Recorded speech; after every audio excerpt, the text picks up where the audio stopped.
Today I talk about one of the most important aspects of healthy digestion. It's good to be back. Roll the titles. For the record, I'm done trying to make y'all comfortable. For the record, you ain't trying to grow, then it's done for you. Hey everyone, welcome back. It's good to see you again. If we haven't met before, then hi, I'm GojiMan. I'm a qualified nutritionist and soon to be PhD student. I make vegan health and nutrition videos as often as I can, so if you have a question for me, then hashtag AskGojiMan in the comments below, or alternatively send your video questions through to contacts@gojimannutrition.com. Also, just a quick reminder that I'm providing consults, organic acids, stool tests and SIBO tests via my website. So if you have any health or digestive problems, then consider taking these tests, as they will provide a lot of very detailed information upon which you can start making informed decisions and then getting your health back on track. And on that bombshell, to the video. So I just wanted to make a very quick video on low stomach acid, because for many people this is the missing piece of the jigsaw to get their digestive health moving in the right direction. So in this video I will cover off some of the main problems associated with low stomach acid in terms of its impacts on digestion, but also I want to discuss the wide-ranging impacts that low stomach acid can have across your whole entire body. Now, for many people with GERD, heartburn, abdominal bloating and cramping, they have no idea that their symptoms are actually being driven by a lack of stomach acid and not the overproduction of stomach acid that conventional medicine would have us all believe. As a result, many people are often caught in the cycle of using over-the-counter antacids on a very regular basis, or being prescribed acid blockers such as proton pump inhibitors. Now, if you do this on a regular basis, it has the very real potential to not only destroy your digestive health, but also your overall health. So I wanted to do this video to give you the most common symptoms that could be potentially telling you that you have a low stomach acidity problem. So number one is bloating or gas, especially straight after your meals. Or alternatively, you could be experiencing abdominal tightness or that feeling of being extremely full. Now, this obviously could be just the fact that you've eaten a very large meal, or it could be a sign that your stomach acid is running low. So if you get these symptoms on a regular basis and they are impacting on your quality of life, then you also want to rule out things like SIBO, etc.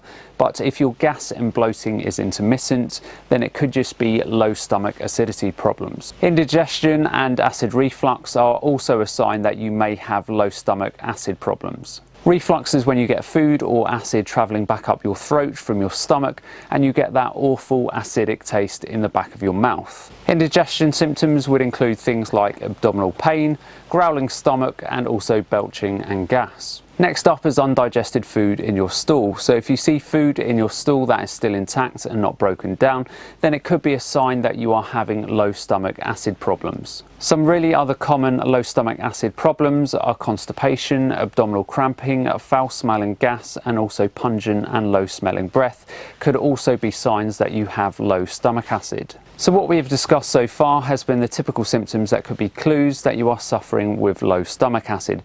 But how do you accurately test and diagnose low stomach acid? So there are a number of different ways that you can measure stomach acidity, either directly or indirectly.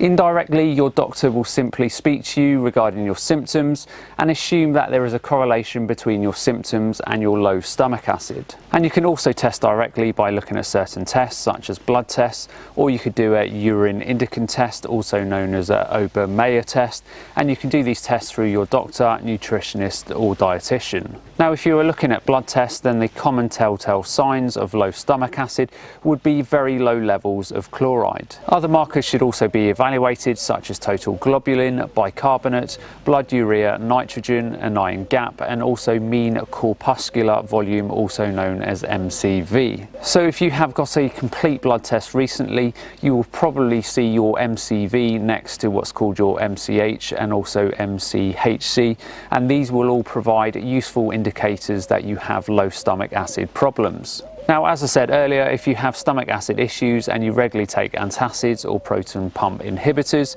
it can have wide-ranging impacts on your overall health. So for example, there is growing evidence that those who regularly take antacids or proton pump inhibitors, they have significantly higher rates of osteoporosis. These types of medications also appear to increase the rates of bone fractures, as well as causing quite high rates of small intestinal bacterial overgrowth, as the medications can alter your gut motility or the speed at which your food and feces travel through your intestines. These types of medications can also impair nutrient absorption, reduce immune function, and in some specific forms of cancer, they can increase risk.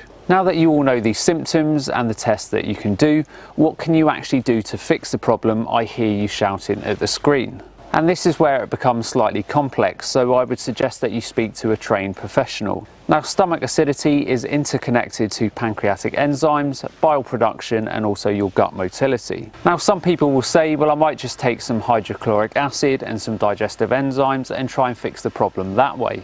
But the problem here is that if you have other digestive problems at play, these type of supplements can often do a lot more harm than good. A much simpler trick is to take 2 tablespoons of apple cider vinegar 20 minutes before every meal, and if your gas, bloating and other digestive issues improve slightly, then you know you are on the right path. Equally, if you get a worsening of reflux type symptoms after taking the apple cider vinegar, then there are probably other issues at play that need to be addressed. The most important point to this video though is not to guess and throw different supplements at the problem. If you don't know what is causing the problem, it will probably just make things worse. Work with someone who can guide you through the process and testing, and also can help you regain your digestive health. By all means, try apple cider vinegar if you have low levels of digestive problems, but anything more significant, then speak to someone who knows what they are doing. So that's the end of today's video. I hope you all enjoyed, and as always, remember to look after your body because it's the only place you have to live. And I'll see you next time.